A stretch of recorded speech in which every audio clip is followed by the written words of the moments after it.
Okay, and everybody have a big fat screen up there that shows International DX Convention Yep. for 2026, Santa Maria. So this last week, I was down.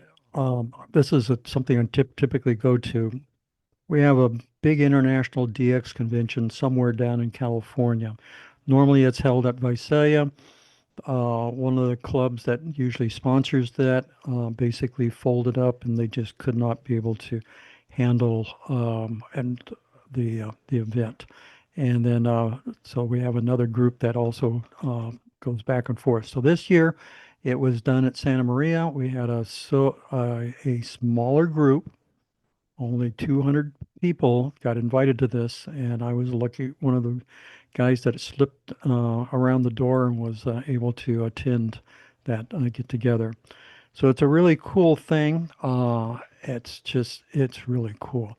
The So there's this is kind of the registration, the opening page of the convention there, but it kind of shows who. Well, anyway, let's get into things. So International DX Convention is an opportunity for hams around the world. This is international, so you have people from all over everywhere. Although I didn't see any Russians this year, I can't imagine why. The last couple of years, I haven't seen any Russians. But it's a really cool event where you get to kind of rub shoulders with all the top end contesters and DXers around the world. Convention is usually about 2.5 days. Held this year, this is the first time, held at the Santa Maria Inn in California, April 10th through 12th, and is sponsored by the Southern California DX Club. And this time, the San Diego DX Club got involved to help sponsor it. You needed a little extra help both on the finances and also just the planning process of it. The other thing is that everybody I hear from DX Engineering, they're a prime provider of a lot of good ham equipment, and they always complain about their prices. They always ask a premium, but when you take and pay that premium price, remember that isn't just going into the pockets of the owners of the organization. The owners of it, Tim Duffy, does a huge amount of outreach. He sponsors youth get-togethers. He has two different youth organizations on each of the coasts out there where he gets people involved with DXing, with contesting. He also sponsors expeditions. This year they've already selected the runners that are going to be going down to the Caribbean to events down there in the Caribbean for doing contesting and DXing down there. So one of the things that we have a little problem with is that as some of us seniors age out of being able to be active and move on to some place that we can just sit back in our rocking chair and we don't have access to our ham radios, especially for expeditions. We need new blood. We need new people coming into the ham radio, and we need people that understands and knows what it's like to take and run an expedition and how to get involved with DXing. So they do a lot of sponsoring. All the major expeditions, you will always see DX engineering as far as providing equipment and support. Big deal. So this year, DX engineering provided a pretty good amount of money for financial assistance for the DX convention this year. So opportunities. So it's a cool thing. So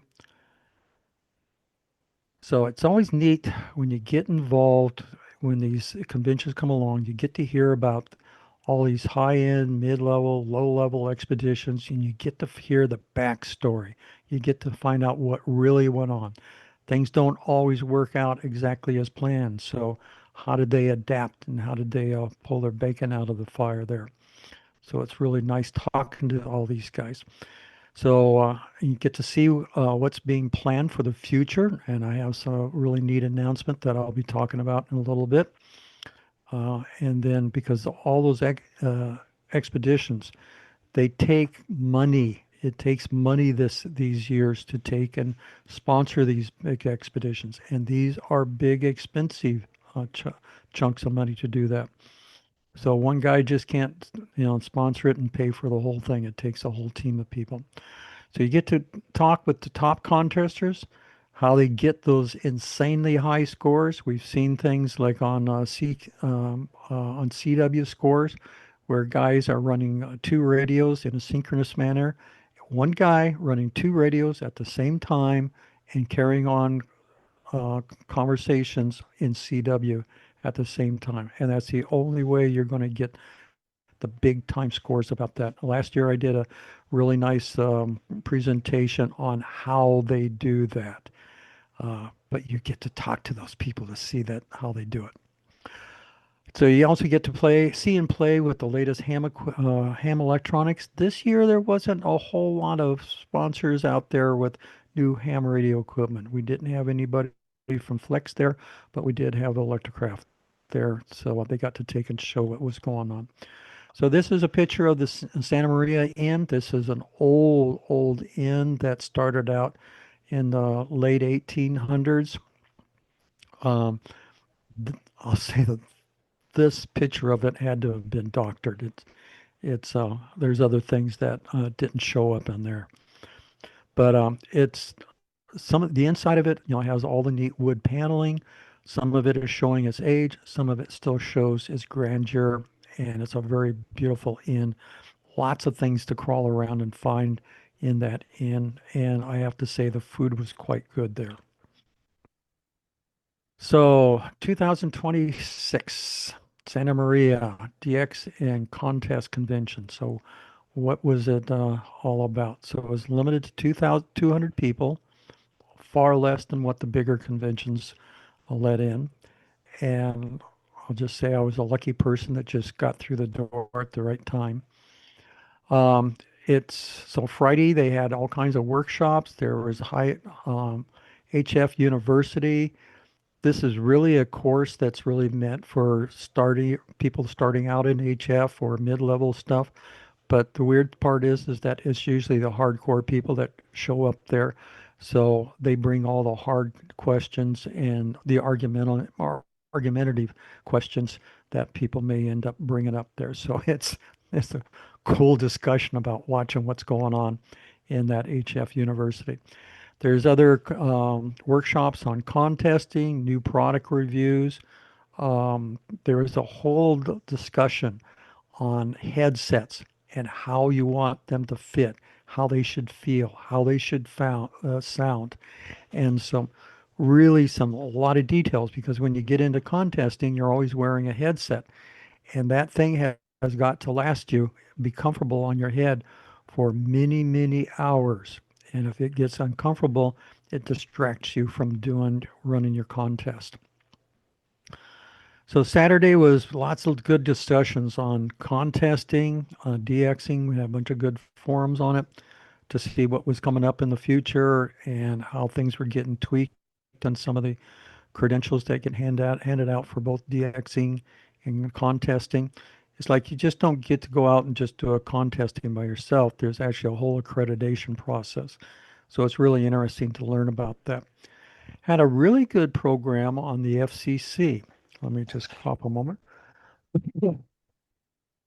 So the FCC, we think of this as a kind of a nonpartisan, the president doesn't get to say who gets their license, doesn't get their license, as kind of an entity, kind of like the feds, where they're autonomous out there. The president does get to elect the board, the people that sit on the FCC and that govern it.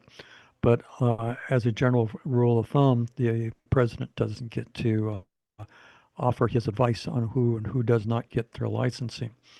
Well, there's a suit that's kind of caught up in our good old legal system at this point in time, which may end up changing the nature of the FCC, where the FCC may be more of a part of the president's uh, um, operations, where the president can take and afflict his whims and what he wants to do with the FCC. So that is something that we don't have the ability to do a whole lot about. Uh, there's a lot of things that, that comes about that we can work through our legislators to take an effect as far as um, ban usage and stuff like that. So this is kind of a scary thing that's coming up for us because I think everybody kind of understands what it means if the president can take and push his agenda on the FCC. That can sure affect who gets to end up telling the truth out there about what's going on in the world. A lot of good discussion on the youth. It's really interesting to see all the programs that are popping up to try and attract more youth. We had a gal there that spoke on that presentation, and I mean, she started out as a really young kid. I mean, she's starting to grow into adulthood, but there was no stammering in her speech. She knew what she was saying. She knew the points, the questions she could answer right off the bat. She was really focused in on trying to bring youth into ham radio and get them involved in all the different aspects of it. One of the things that was kind of interesting was on the ARL, we had a discussion. It was there was I'll say there's a little bit of heat that got brought into the ARL. Some people like it, some people don't. Some people voiced their opinions about what they didn't like, and so it was very educational. And I'm not going to say any more about it. But I still support the ARL. They're the ones that are guard dogs in preventing um, our frequencies from getting consumed and used by other entities. So for me, it's a important thing to sponsor, provide for, and keep as healthy as possible. Another thing that had popped up was DXCC. DXCC. We have the 341 DX entities out there. You need 330 of them to get to the top of the honor roll. And there are a number of these DX entities that will never be able to be activated in our future lifespan. So that means, for me, I'm shut out. There's no way I can get to that honor roll. And for the last 2 years, especially last year, it kind of built into a real crescendo as far as trying to come up with other awards in that DXCC realm where people can get recognized for their excellence as far as making all the contacts. Well, after a lot of research and hearing a lot of input, it looks like there may be a couple of awards that they might add to the DXCC list, but they're not going to dilute that honor roll one bit. It's going to still stay at 330 DX entities to make it to honor roll. So that was very interesting because I thought for sure that we were going to get some cracks in that, but that's not going to happen. Matter of fact, there's actually two more DX entities that there's petitions in. So we may get a couple other entities added to that DXCC list that may give a little bit of relief for the list. So Sunday morning, there is a good presentation um, uh, for all the major big gun contesters. So this is a guy that really is one of those big guns out there. That's a super high power contester, and I'll be talking about more in detail about that. Dinners, the food I actually say there at Santa Maria Inn, a lot better than what we got at Visalia. The food was really good. Everybody had good comments about the food. They really liked it there. So there's a number of dinners going on. There's a contest dinner. There was one for Beauvais Island that Adrian talked about, and I'll get into that more. And then there was a great big Sunday morning breakfast that was also very, very good. Some of these dinners are extra cost in there. So let's get into the big competition, the big expedition for this year, and that was Beauvais Island, 3Y0K. I don't know. I don't have a list of everybody up there, but so I don't know who all got them. But this island here, we've had many attempts at it. Some of them didn't even make it onto the island. Some of them barely made it on the island, but didn't move the old dial as very far as making contacts.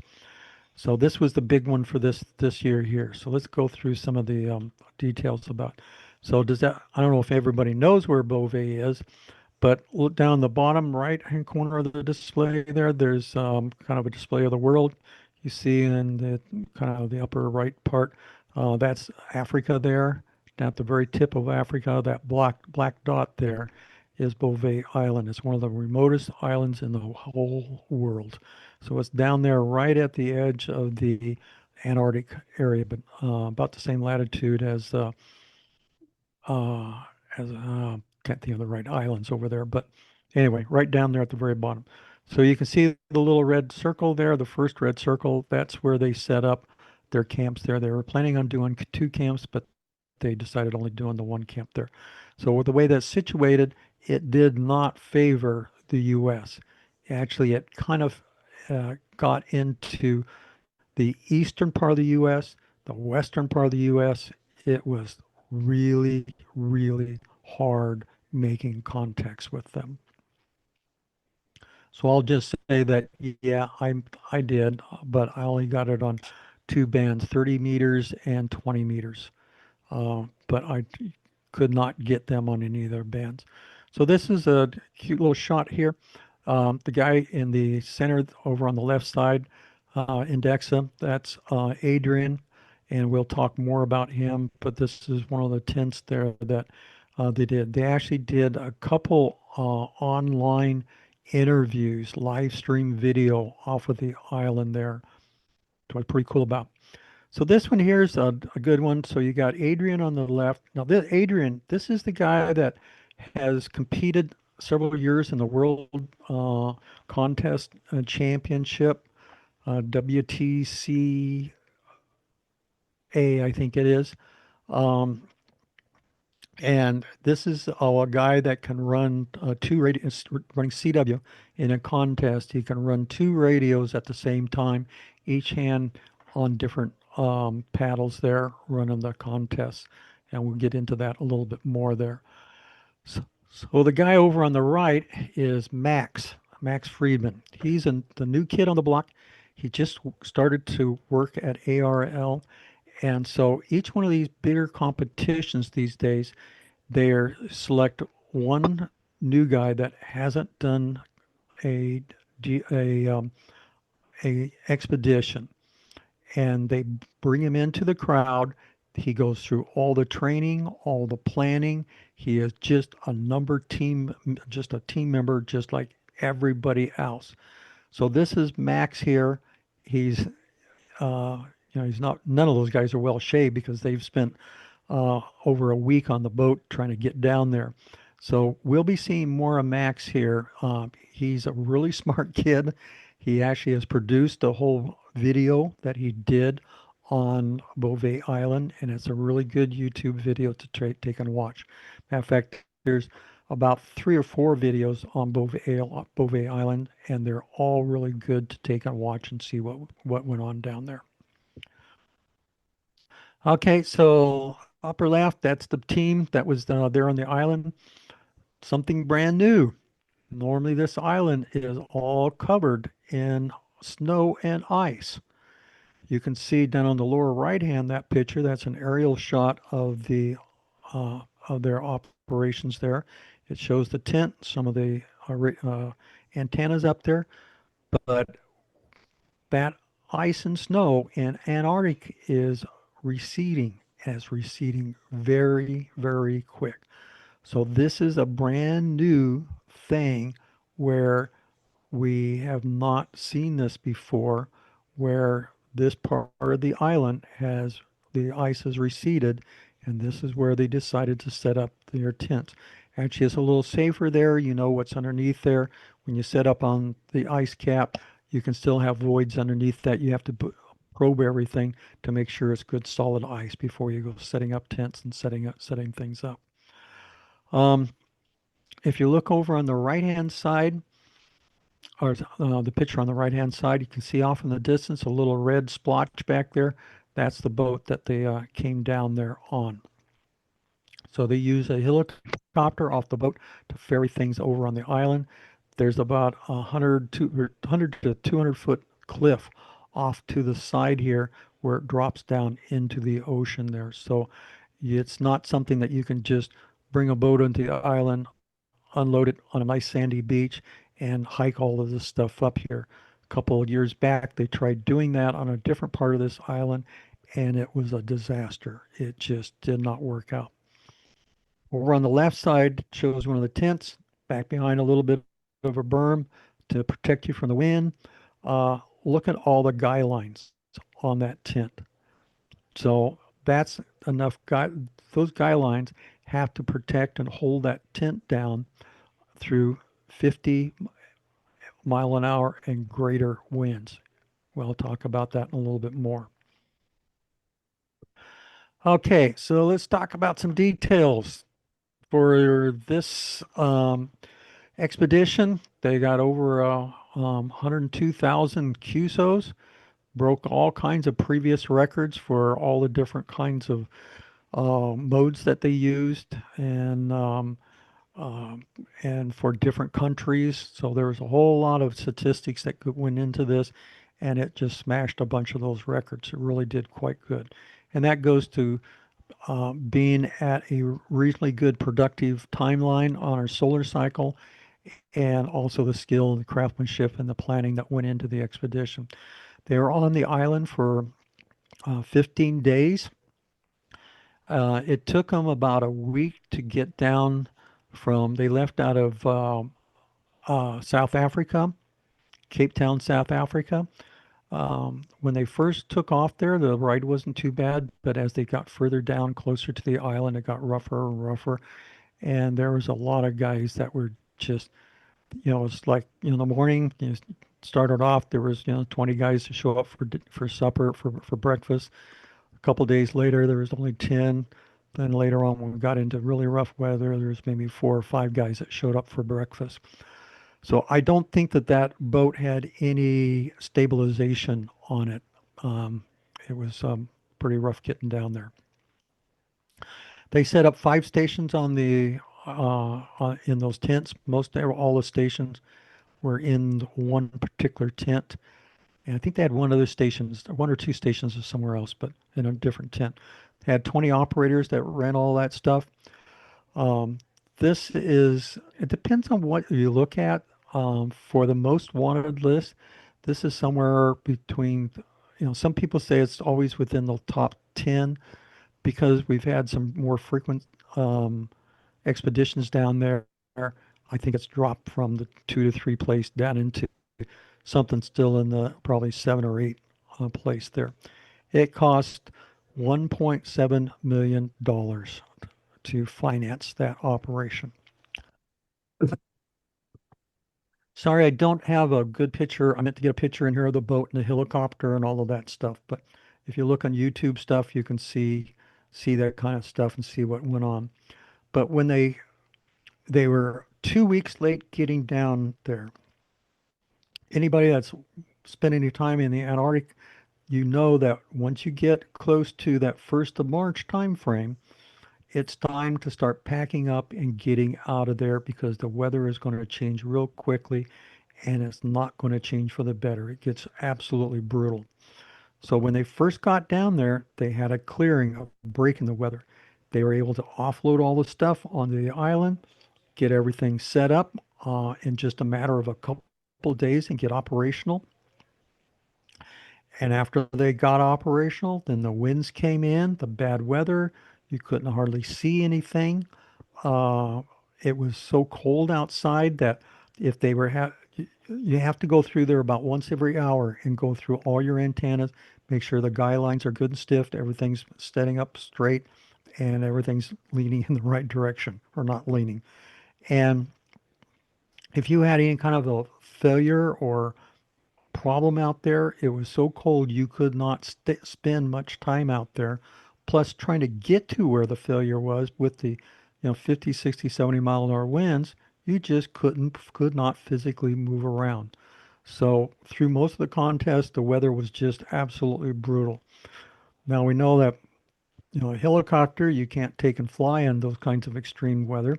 So fortunately, they were waiting. They knew that they had to wait for the first opportunity for weather to improve so they could pack up and get out of there. And finally, they were predicting after about 14 days, it looks like there was a break coming up, but Mother Nature likes to mess with you. Well, Mother Nature didn't mess with you. They had a break 2 days.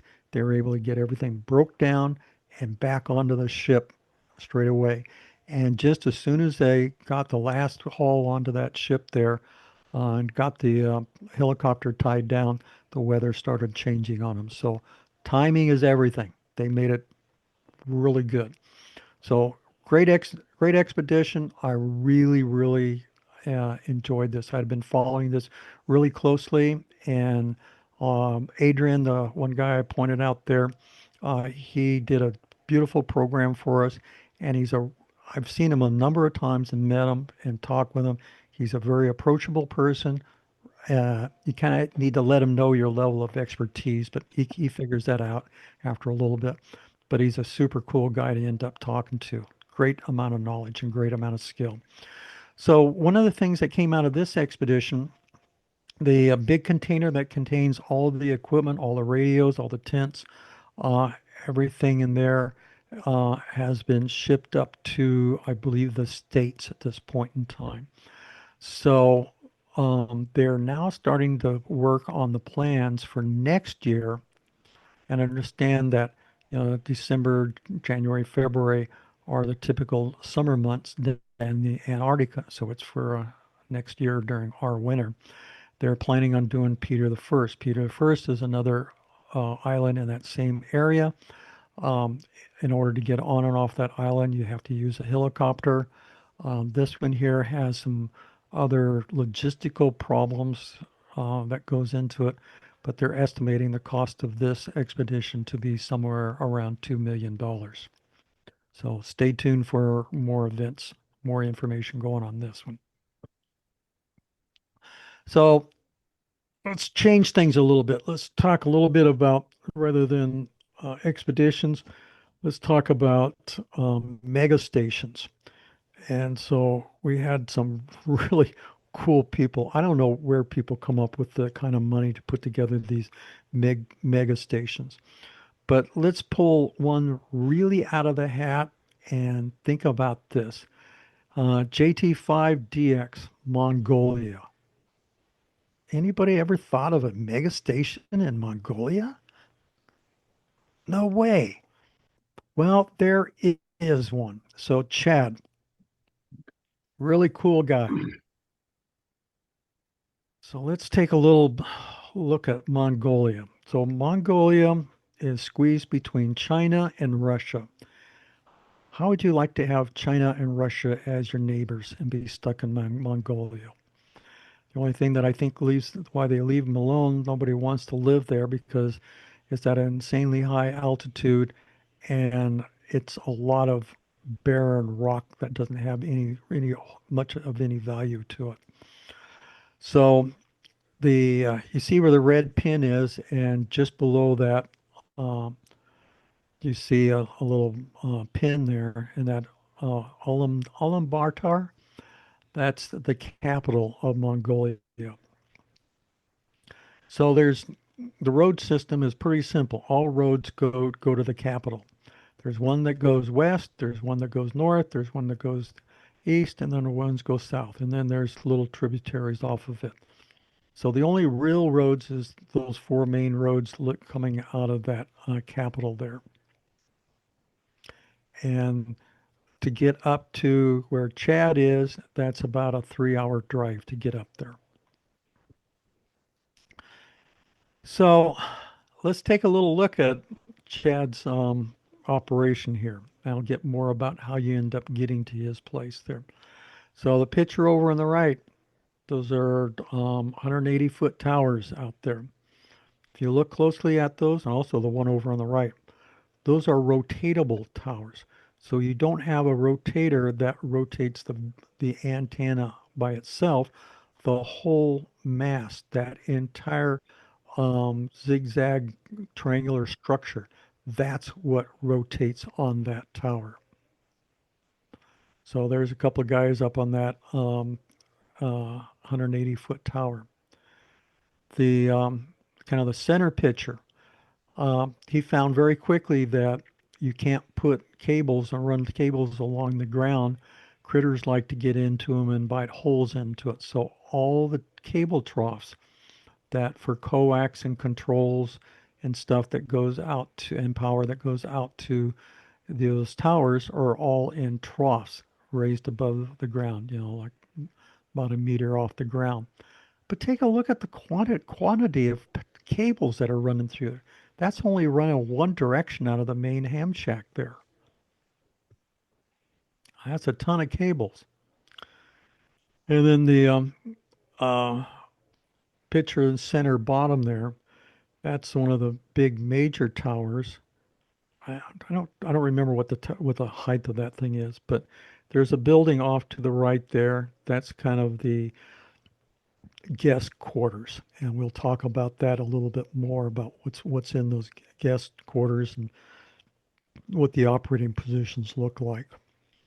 But you can see already pretty major operations. I guess I'll add one part in it. So to get to his location, you basically drive north on this pseudo highway for an hour. You get to this small town, and then there's all these little side roads that have no markings, no information on them, that goes off in all different directions. There's probably a dozen different roads that go off from that one intersection. So the driver there, he knew which one of those dirt roads to get on. And then about 2 hours of driving on this dirt road, and it was a dirt road. They come up and over this ridge and they look off in the distance and they can see this field of, I think there's 6 towers out there. You can see the towers out there, but you can't see enough to see what the buildings look like that's underneath those towers. Those towers just dwarf everything.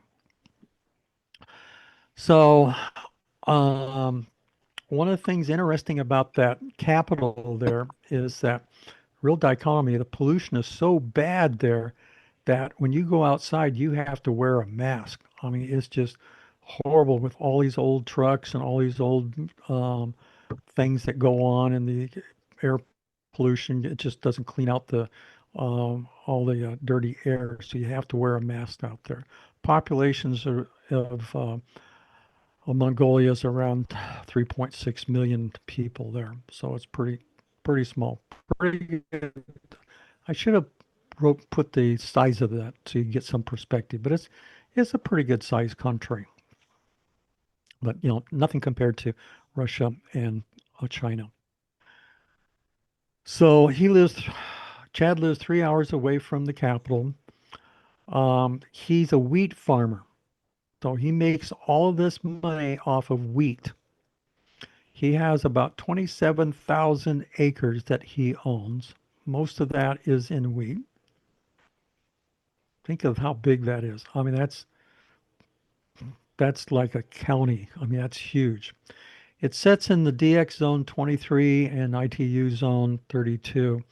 So both of those, I've had many contacts um, with Mongolia. I have never got a confirmation out of Mongolia for any of the contacts.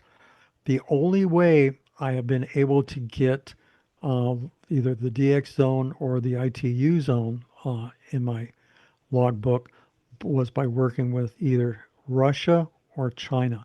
Each of those zones, some part of it has part of it in China and some of it in Russia.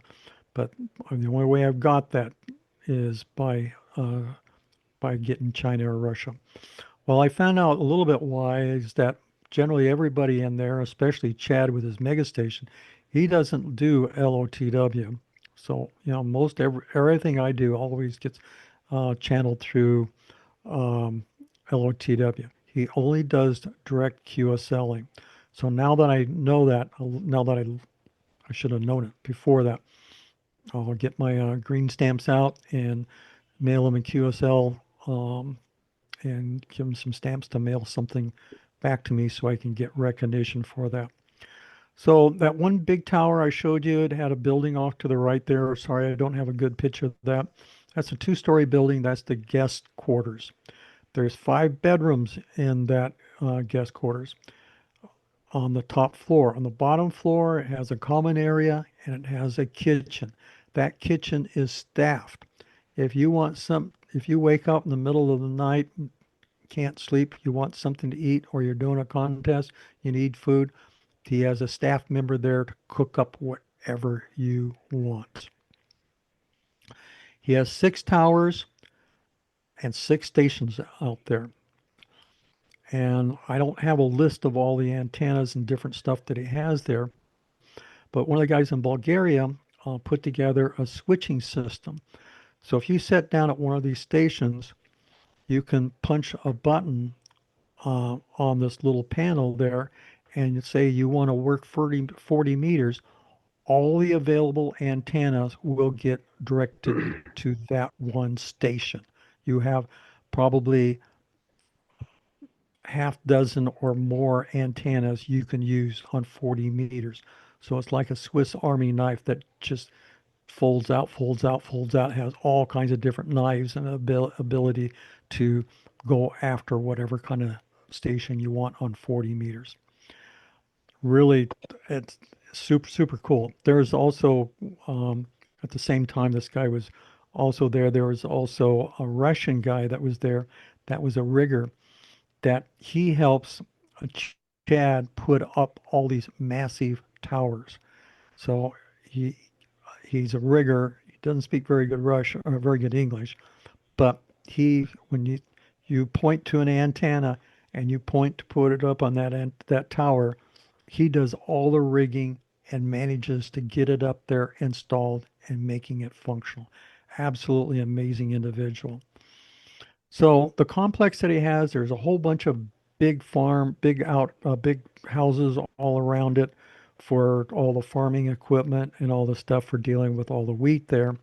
But the main living quarters that he lives in, that living quarters is just like a bunch of houses that's been put together and connected together, but it stretches out a full football field length, a full football field length. Think about how big that area has to be. Pretty amazing. So pretty good station there. So let's go on to another mega station, a little closer to home, but also, with Chad here, who would ever think something this size, this powerful, this big, so exotic, so functional would exist in Mongolia? You have to think about that. I mean, it's just, anyway, I, I did not understand what that guy had for capability. So let's talk about another station here. Jeff here, VY2ZM in Prince Edward Island. So this is a picture of him. His house is facing north.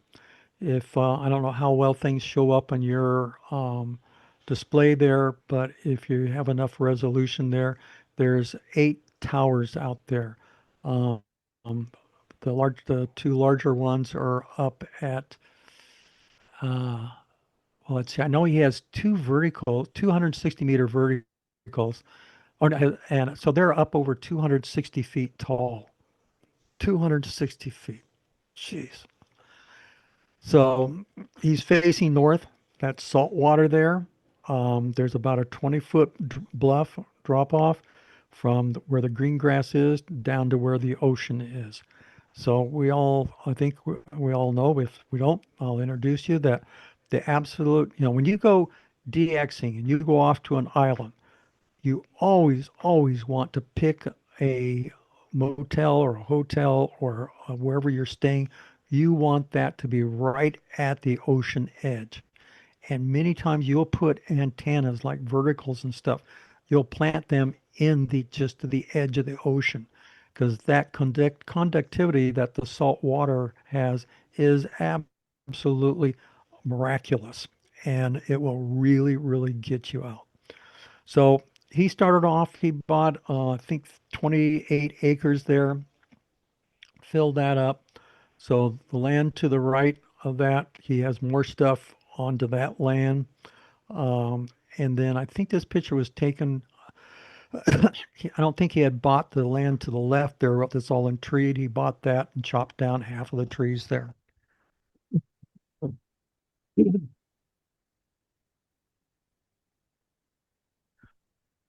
So, where is Prince Edward Island? Excuse me. So, clear over on the left, there's a little black line there, just on the edge there. That's Maine. So, it's on the east coast. And it's that little peninsula that sticks out past Maine. You got Brunswick, New Brunswick there, Nova Scotia, and you can see a little dinky island there called Prince Edward Island. And you can see the red pin there. That's where his station is. So it's a facing north, and it has very good exposure off to the east. And so what does that give you? Well, we'll find out in just a moment. But let's take a look at his inventory. Here's an inventory of the antennas that he has up there. So this his forte is 160 meters, and this guy is a die-hard, absolutely brutal, no um, guns blazing contester. He lives and dies that. So he has this 168, excuse me, 4 element, full size, phased um, antenna up there. Absolutely amazing. He has a single 160-meter vertical, so that guy has to be 160 feet tall. On 80 meters, he has a 4 square set of verticals that gives him a good amount of gain and a low takeoff angle. He has a 2 element vertical that gives him some northeast southwest polarization. Um, and we'll get into that a little bit more about what that means. Like on 40 meters, he has a two by two. So he has two stacked 40-meter 2 element beams, one set at 160 meters, another one, excuse me, on the tower, 160 feet, and the other one set at 80 feet, and they're all fed together. He has on another tower, he has another 2 element 40-meter Yagi at 160 feet, and a 3 element. God, that's huge. 40-meter Yagi at 85 feet on another tower. 20 meters. Normally, you don't get into the stacking stuff. So when we start talking about stacking here, this is all typical stuff that you do on VHF, UHF antennas. For us mortals, we can handle the size and the weight and the complexity of stacking antennas together. So as a rule, one antenna, like let's say a good VHF antenna, that's maybe about 10 elements, will give you probably maybe about 8 dB a gain. You add a second one that's the same one, that usually adds you another 3 dB a gain. So you get the idea as you stack more and more on it, and you really need to stack them in pairs. It's when you deal with odd numbers that there's some other problems you run into. So you can really come up with some insane gain on this stuff. Now you take it to the HF bands, like a really good tri-bander, like down you see down at the bottom there, he has an X7. I have an X7.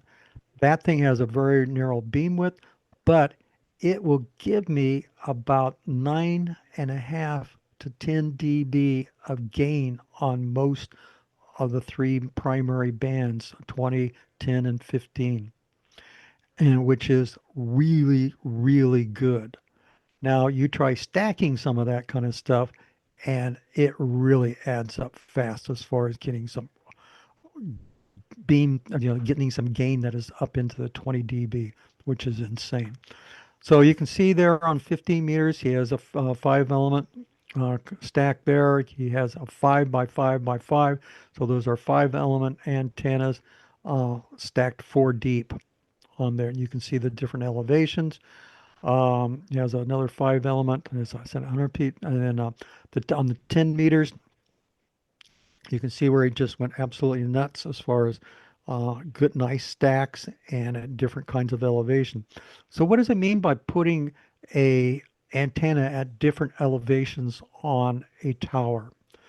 It all gets down to ground effect. Ground effect affects your takeoff angle. When you want something to go a long ways, you want that all the stuff that you're receiving at a very low takeoff angle, as close to that horizon that you can possibly get. Like I have a very nice 8 element receiving array. That gets me down to 11 degrees off the horizon. When I turn that thing and start listening to it, it's like I'm listening to a whole different conversation than what I'm listening to at my 160-meter antenna that's up at 90 feet. So each one of these elevation things are all calculated as far as giving you a different takeoff angle to be able to look to see at how things are bouncing off the ionosphere and the earth and trying to look and find different DX out there. Really important skill to be able to have these different antennas at these different angles. So he even has a 6 meter out there. Boy, it's only a 7 element. It's still a pretty good size antenna, a lot bigger than what I have. So I mentioned that I have one of these X7s. One of the things I really like about that is the size, the gain. They are very heavy duty, well built, very stout antenna. Very, can really handle the bad weather out there. But anyway, they're not invincible, and I'll talk about that in just a moment here. He has a couple beverage antennas. Beverage antennas are receiving antennas, just a long piece of wire. I think Scott did a program on it quite a while back with a little resistor to terminate at the other end, and it's a great little receiving antenna. There's some good things that go on with that. So what does all this mean? So he's poked way out to the east, away from the U.S. He has salt water around him. He his skip is almost, well, a little bit longer than what it means to get across the U.S., but he can take and get on the low bands all over the EU. He can also, because he sticks out far enough, he can also get down into Africa without any problems whatsoever. It's a marvelous place as far as be able to talk to the world whenever you want to. Okay, so here's Jeff. You can see that he doesn't run a whole bunch of, top end brand new equipment. His stuff that is a little bit dated, but you can see all of his switch controls and rotator controls, um, and all the stuff that he has there. Also, the phasing stuff that he has for some of the arrays out there. But he doesn't run top end stuff, but he's top he's top of the list as far as being an expert at doing contests. He also does a lot of expeditions. He has a huge amount of credentials behind him. So Jeff has 8 towers. He prefers 160 meters, which is a really tough band. He has DXCC. I'm trying to remember. I think he has the top award there as far as the number of countries there. So he's really, that's what he lives and dies. So So he's located in Canada on the edge of salt water, and we talked about how that what that path gives him as far as untethered access into the EU. His wife, she has her own station and her own tower. That's all hers, and she gets to dictate what goes on it, how it gets run, and what hardware goes onto that tower. So that's hers. One of the things that's kind of interesting, the winter there, up in that northern part, it's really brutal, really brutal. In the winter, the only way to get in and out of that his home there is by via snowmobile.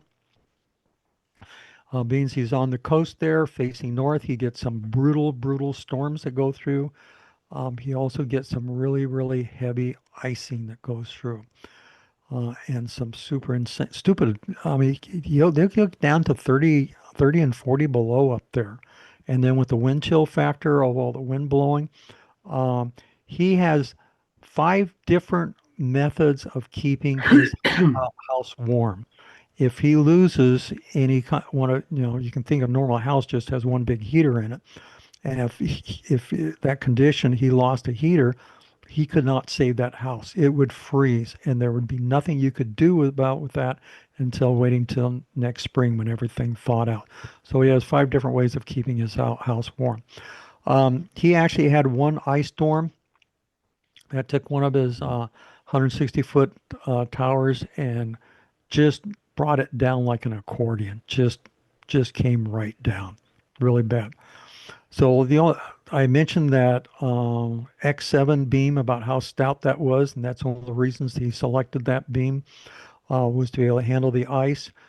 He did have that fail on him, and it wasn't the mast, it wasn't the elements on it, it was where it got connected to the tower. And I mean, this is a great big chunk, it's 2 foot long of extruded aluminum that's a quarter inch and that attaches the beam, and that's it's 2.5 inch mast on that.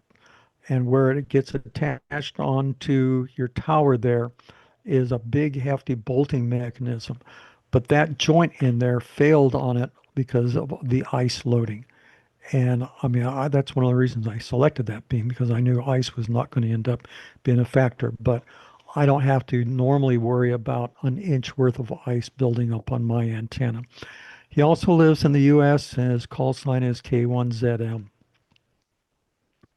So let's wrap it up so we can get to the wonderful business part of the meeting here. So this program was a small nibble, just a nibble of some of the information that got presented in this convention. Lots and lots of really cool stuff. This was just an absolute phenomenal convention. I really like the smaller convention because it gives you more room to get around and be friends with other people and um, nicer conversations. And it feels more family rather than going to a big group convention. It feels more like a family. And maybe I've been going there long enough where I recognize people and they recognize me. So I really hope in the future everyone has a possibility to attend one of these conversations. It's I still haven't made it to Dayton. That's still on my bucket list to do it, but there's always it competes with some other things around the house here that just hasn't worked out for me. So hopefully some year I'll make it, but I sure hope to meet everybody up at CPAC this year. That's always a fun local convention that has a lot of good information that gets shared there. So that's it for everybody. Let me get out of this guy here. And anybody have any questions or comments? I do, Mike. Sure. First, thank you. That was a really, really entertaining presentation, I thought. And I'm going to definitely try to make that. Is it going to be at Santa Maria again next year, or is it going to be somewhere else? It'll be at Visalia next year. In Visalia. Okay. Visalia. So that's Okay. a little closer. Mhm. And we've been having it at one place, the convention center, but their rates are getting high enough where we'll probably not do it there this coming year. But yeah, it's a good thing to go to. Go ahead, Scott. No, I think that's all I have to say. But yeah, thank you for that. Very, very interesting stuff. Okay. Yeah, I hope everybody kind of, I mean, these are some of the extremes out there. Um, that we don't normally get an opportunity to see and experience and see what other people have. I will mention that Jeff was a investment banker before his retirement, so somehow he did very well in his investments. So obviously, when you do these kinds of stations, you have to have some pretty deep pockets, and when you run around with some of these people, uh, it's amazing what money will buy. I have one more question, Mike. Speaking along those lines, how the heck did Chad ever set that? That's like a military level, you know, I don't know what you call it. It's beyond the station. How the heck did he do it? Well, okay, think about this. So he had 27,000 acres. I'm sure he didn't buy that all at one time, but he was crafty enough where he recognized that in that country, to feed the country, you have to import everything. So, or a lot of stuff. And, they eat a lot of yak and a lot of animals and stuff like that. But wheat, I mean, that's bread. People have to have bread. You have to have wheat. So he found his niche in growing wheat. And I mean, he's a major supplier of all the wheat that gets used in Mongolia. And so, okay, here's one. So one of the stories was Chad woke up one morning, bunch of their hams, they were doing a contest, and looked outside and noticed that, oh, it rained last night. That's great because, they don't get much for rain there because it's like a big desert. And he says, wow, that rain, that made me $1 million last night. Or Oh, excuse me, Wow. made him a $500,000 last night. okay. And then he says, if it rains, that's going to get me another $1 million. So that's $1.5 million with, two splashes of rain. Now, I have no idea. I'm sure his cost of living and his cost of all the labor that goes into this, and I'm imagine most of the farming products or farming implements and stuff probably come out of China and Russia, so you don't pay the same kind of prices we pay for our John Deere equipment here in the States. But his whole operations is a whole lot smaller, but it's massive, absolutely massive. Very cool, Mike. Very cool. Excellent. That's a little bit different than we usually have with a much more laser focused presentation from you on soldering or dummy loads. So this was really interesting, and thank you for sharing your summary from your trip to the DX convention.